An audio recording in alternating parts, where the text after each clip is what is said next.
Of course, you know what a magnifying glass is. One of those round lenses that make everything appear 100 times bigger than it truly is.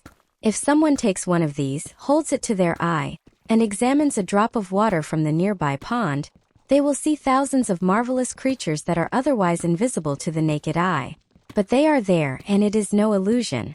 It looks almost like a great plate full of tiny spiders, jumping about in a frenzy. And how fierce they are! They tear off each other's legs, shred bodies apart, and yet, in their own way, they are merry and full of life. Once upon a time, there was an old man whom everyone called Cribble Crabble. That was his name. He always wanted the best of everything, and when he could not obtain it by ordinary means, he resorted to magic.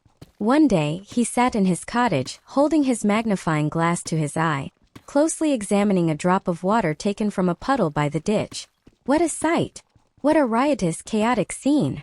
Thousands of tiny creatures leaped, scrambled, pulled at one another, and devoured each other without mercy. "This is dreadful!" exclaimed the old man. "Is there no way to make them live in peace, each minding their own affairs?" He pondered the matter for a long time, but nothing seemed to work. So he turned to magic.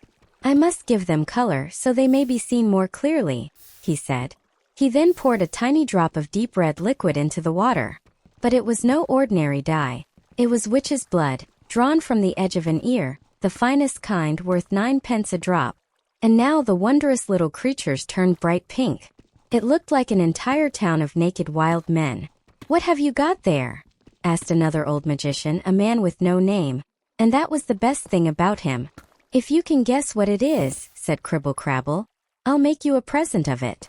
But it is not so easy to guess if one does not already know. The nameless magician took the magnifying glass and peered into the drop of water.